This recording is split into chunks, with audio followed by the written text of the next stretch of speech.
Senator Rubio. Thank you. Thank you all for being here.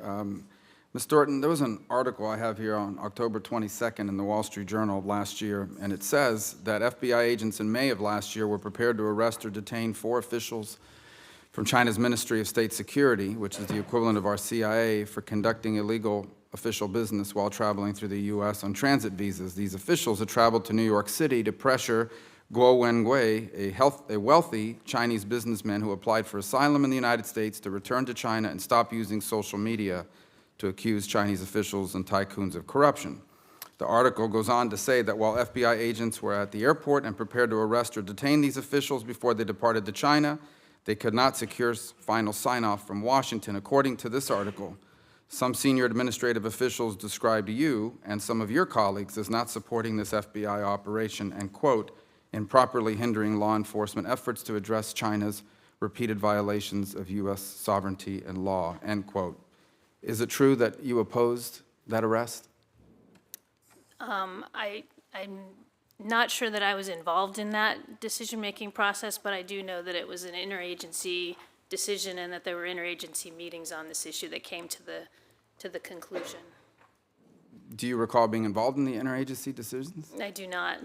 So your testimony today is that this article and the claim about you in particular being involved in this decision-making is false, that you did not, as the article says, hinder law enforcement efforts to arrest them. The FBI had a recommendation to arrest him, and your testimony is that you did not hinder that. I was not involved in those meetings. I know that there were interagency meetings and that it was the decision of the interagency to not arrest them.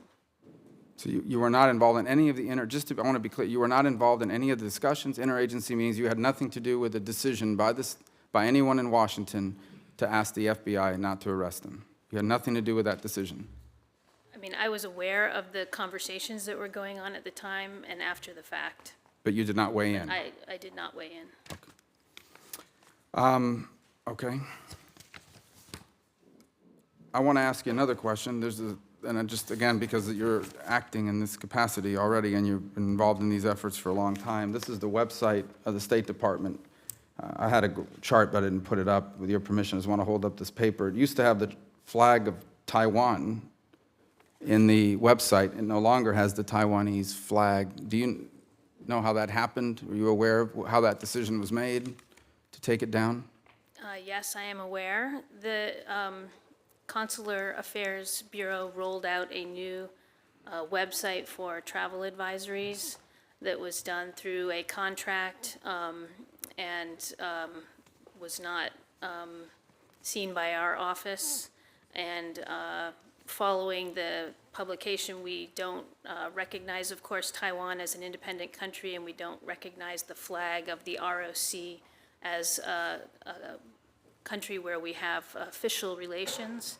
And our policy is to not display the flag of the ROC on U.S. official government websites. That's a new policy because it was on there before. No, this is I believe it's a new website, but it's not Sorry, it's a new contractor, not a new website.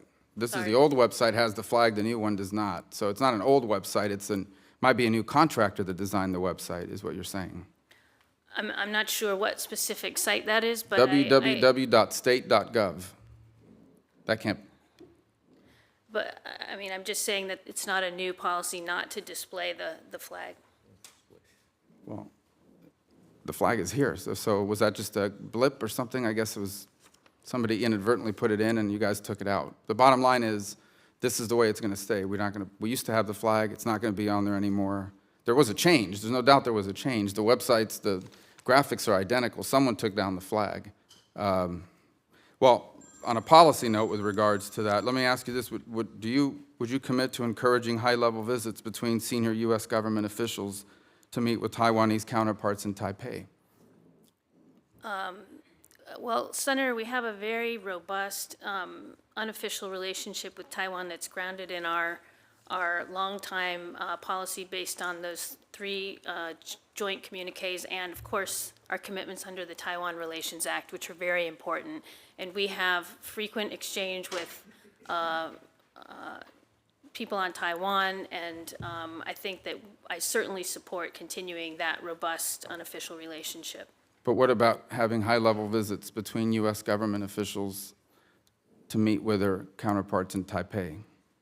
We have ongoing, as I say, visits by all realm of people from the U.S. visiting Taiwan, and we certainly continue to support that interaction. Okay. Mr. Chairman, can we ask Senator Rubio to submit that document for the record to the committee? Yeah, Website, absolutely. thank you. Can I submit it for the record? Absolutely, without objections.